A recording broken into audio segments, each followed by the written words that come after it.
اللہم اجرنا من النار، اللہم اجرنا من النار۔ اچھا، قرآن کا طالب علم جب اس طرح کی آیات پڑھتا ہے نا تو وہ پریشان ہو جاتا ہے کہ بھئی قرآن تو بہت سٹریٹ فارورڈ ہے، اور آپ دیکھ رہے ہیں کہ اللہ تعالیٰ کے مزاج میں وہ چیزیں نہیں ہیں جو آپ کو میٹھے میٹھے واعظین بتاتے ہیں۔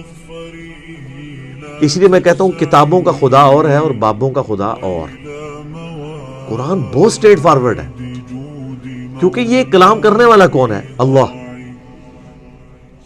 بے پرواہ ہے، اور وہ اسی پیشن کے ساتھ بات کرے گا تو آپ بھی اللہ کو سیریس لیں گے نا۔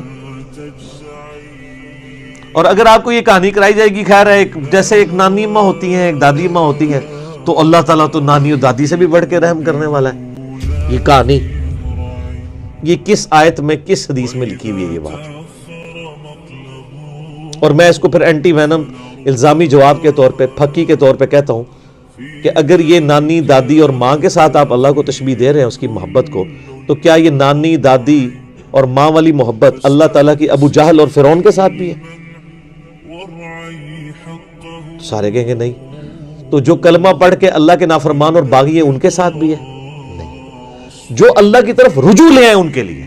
پورے قرآن میں ایک آیت بھی ایسی نہیں ہے کہ جو اللہ کا باغی ہو، رجوع نہ لانے والا ہو، اللہ کہتا ہوں میں اس کو معاف کرنے والا ہوں۔ ہمیشہ یہ ہے کہ جو توبہ کر لے، اپنی اصلاح کر لے، رجوع لے آئے۔ یہ درجنوں آیات ہیں، وہ وقت کے ساتھ آئیں گی، ورنہ تو میں اسی آیت کے اوپر پورا یہ لیکچر ختم کر دوں گا۔ پھر آپ کا وہ یہ مصحف تو پچھلا تو 9 سال میں ختم ہوا ہے، یہ 18 سال میں بھی ختم نہیں ہونا۔ لیکن جنرل میں بات ضرور کروں گا تاکہ آپ کو ایک کنسیپٹ کلیئر ہو کہ جو باتیں بتائی گئی ہیں بالکل نان سینس باتیں ہیں، اس طرح کا کوئی کنسیپٹ نہیں ہے اسلام کے اندر۔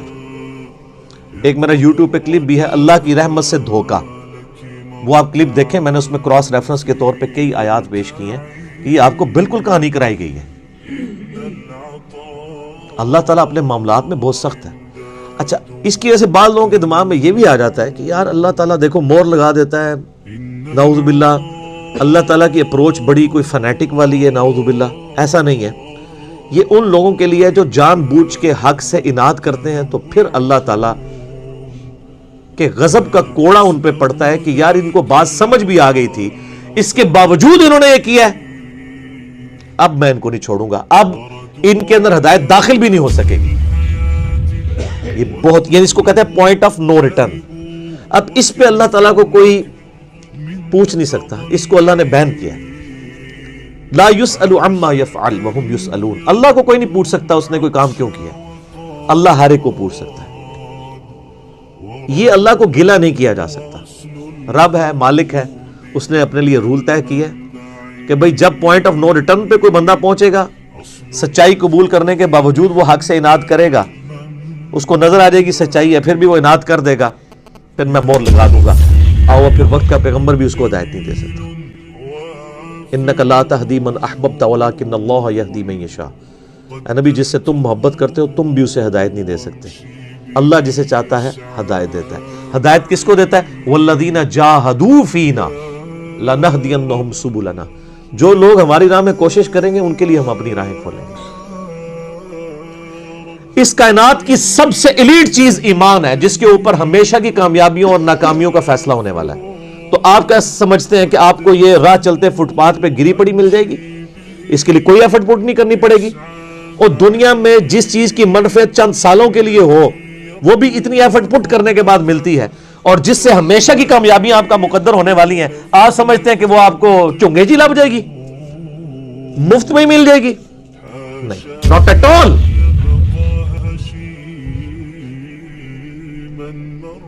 میری وائف نے جب پہلی دفعہ قرآن پڑھا نا شادی کے بعد، میں نے اس کو ایک قرآن کلاس ہوتی تھی رمضان شریف میں، تو میں نے کہا میں بچے وغیرہ میں دیکھوں گا، تم نہ صرف ایک دفعہ قرآن پڑھ لو تاکہ تمہیں پتہ چلے قرآن میں لکھا کیا ہوا ہے۔ قرآن آپ اکیلے بیٹھ کے تو ظاہر ہے اس طرح نہیں ہے، ایک ماحول ہوتا ہے، ایک ڈیکورم ہے، کلاس ہے، جس طرح یہاں لوگ بیٹھے ہیں۔ تو رمضان میں پورا قرآن اس نے مکمل کیا نا، تو میں نے اس سے پوچھا تم نے کیا یعنی اس سے حاصل کیا؟ اس نے کہا جی اللہ بہت سخت ہے، اور جس خدا کا تعارف ہمیں ہمارے ماں باپ اور یہ معاشرہ کرواتا ہے وہ خدا نہیں ہے جو قرآن میں ہے۔ اللہ تو اپنے معاملات میں بہت سخت ہے۔ یہ کتاب انذار ہے، تبشیر اور بشارت ان کے لیے جو بات مانتے ہیں، جو نہیں مانتے ہیں ان کے لیے عذاب کا کوڑا ہے یہ کتاب۔ کیونکہ اللہ ہے نا. یہ کائنات اس نے اس لیے بنائی ہے کہ آپ جانوروں کی طرح کھائیں پیئیں, اولاد پیدا کریں اور مر جائیں. انسان کو اس نے اپنے لیے پیدا کیا ہے, پوری کائنات انسان کے لیے اور انسان کو اپنے لیے. وما خلقت الجن والانس الا لیعبدون. اچھا یہ جو بات ہے نا, ختم اللہ علی قلوبہم وعلی سمعہم وعلی ابصارہم, مہر لگا دی ان کے دلوں پر, کانوں پر, آنکھوں پر, پردہ ڈال دیا, اب عذاب ہی ان کو آئے گا. یہ آپ نے اگر بات سمجھنی ہے نا تو آپ پارہ نمبر 7 کے آخری صفحے پہ آ جائیں. سورۃ الانعام میں آیت نمبر ہے 110, 7ویں پارے کی آخری آیت. آپ کے یہ بلو والے قرآن میں 142 نمبر پیج کی آخری آیت 110 نمبر. وَنُقَلِّبُ أَفْئِدَتَهُمْ وَأَبْصَارُهُمْ, ہم پھیر دیتے ہیں ان کے دلوں کو اور ان کی آنکھوں کو, عقل اور ان کی آنکھوں کو, کہ وہ حق بات قبول نہ کریں. حق سے اللہ فرماتا ہے کہ میں ان کو حق سے اندھا کر دیتا ہوں. کما لم یؤمنوا بہ اول مرہ, جس طرح کہ انہوں نے بھی تو پہلی دفعہ جب ان کے اوپر حق کھلا تھا انہوں نے ایمان لانے سے روح گردانی کی تھی نا, اب یہ چاہیں گے بھی نہ تو میں ان کو اسلام کی طرف نہیں آنے دوں. وَنَذَرُهُمْ فِي طُغْيَانِهِمْ يَعْمَهُونَ, اور میں ان کو چھوڑ دوں گا اپنی سرکشی میں بھٹکتے پھریں.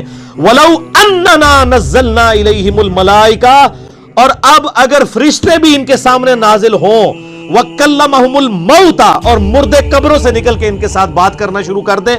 وَحَشَرْنَا عَلَيْهِمْ كُلَّ شَيْءٍ قُبُلًا, اور ہر چیز جن کا ان سے وعدہ کیا تھا ان کی آنکھوں کے سامنے آ جائے, قیامت بھی, عذاب بھی, سب کچھ بھی. مَا كَانُوا لِيُؤْمِنُوا, پھر بھی یہ ایمان نہیں لے کے آئیں گے. یہ ہے سر کتابوں کا خدا. یہ نانی اماں, دادی اماں اور ماما نہیں ہے, یہ اللہ ہے. کتنی سختی ہے کہ فرشتے بھی. اب مجھے بتائیں کسی سے مردہ نکل کے قبر سے کہے کہ میری تو پھینٹی لگ گئی ہے, آپ کو تو پوری زندگی نیند نہیں آنی ہے, لیکن اللہ فرما رہا ہے پھر بھی یہ مان نہیں لے کے آئیں گے. کر لو جو کر, یہ اللہ کہہ رہا ہے. آمین. اللہ یشاء اللہ, ہاں اگر اللہ ہی چاہے زبردستی کسی کو اس طریقے سے ہدایت دے دے وہ الگ بات ہے. ولیکن اکثرہم یجہلون, لیکن اکثر لوگ جہالت کا شکار ہیں. وہ اپنی وشفل تھنکنگز کے اندر, امانیہم جنہیں کہا گیا, وہ ان میں پھر رہے ہیں, پھرتے رہے. اللہ تعالیٰ اپنے معاملات میں بہت سخت ہے میرے بھائیوں. اللہ کو سیریس لینے کی ضرورت ہے. ظاہر ہے اس کائنات کی ایک ہی حقیقت ہے, وہ اللہ ہے. اگر اس کو کوئی سیریس نہیں لیتا تو اللہ تعالیٰ کے لیے کیا ہے. وہ تو اپنے نبی سے 3 دفعہ قرآن میں کہلوا رہا ہے, قل انی اخاف ان عصیت ربی عذاب یوم عظیم. اے نبی تم فرما دو کہ بالفرض اگر میں بھی اپنے رب کی نافرمانی کروں تو مجھے خود اس بات کا ڈر لگا ہے کہ بڑے دن کا عذاب مجھے بھی آ پکڑے گا. جی سورۃ الانعام, سورہ یونس, سورہ الزمر, 3 سورتوں میں یہ ایک آیت 3 دفعہ آئی ہے.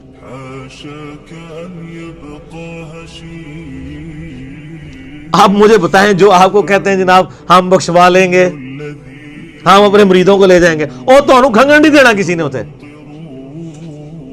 تو یہ اس لیے کہ نہ انہوں نے خود قرآن پڑھا ہوا ہے اور نہ آپ کو پڑھنے دیں گے, ورنہ آپ کا دماغ کھل جائے گا. او جی گاڈ از آل لونگ, یہ کرسچنز نے بھی ایک دھوکہ دیا ہے نا, گاڈ از آل لونگ. تو میں نے ان کو بھی پھکی دی تھی کہ اگر گاڈ از آل لونگ ہے اور وہ آل لونگ کا کنسیپٹ پھر صوفیاء کے ہاں ادھر مسلمانوں میں بھی داخل ہوا, ہو جی اللہ کو ہماری نمازیں چاہیے. اور سر اللہ نے کب کہا مجھے تمہاری نمازیں چاہیے؟ اللہ کہتا ہے تمہیں تمہارے لیے نمازیں چاہیے, اللہ کے لیے نہیں, اپنے لیے. گاڈ از آل لونگ, او آل لونگ اس کے لیے ہے جو اس کا بندہ بن جائے گا, باغی کے لیے نہیں. تو پھر میں نے ان کو دنیاوی طور پہ ایک الزامی جواب, اینٹی وینم پھکی دی ہے کہ بتاؤ تمہارے دشمن کی بھی بیوی ہو اگر کوئی اور اس کے چھوٹے چھوٹے 4 بچے ہوں, کیا تم اپنے دشمن کے لیے خواہش رکھو گے کہ اس کی بیوی چھوٹے چھوٹے 4 بچے چھوڑ کے مر جائے اور اس کے بچے سوتیلی ماں کے ہاتھوں پٹتے رہے, ان کے مینٹل ماڈلز تک بدل جائیں؟ سارے کہیں گے نہیں نہیں. کیوں نہیں؟ دل پسیجتا ہے. اچھا آپ کا دل پسیجتا ہے اور آپ نے ہمیں یہ کہانی کرائی ہے کہ اللہ تعالیٰ ماں سے اتنے گنا اور دادی سے اتنے گنا اور نانی سے اتنے گنا محبت کرتا ہے, تو وہ اللہ روزانہ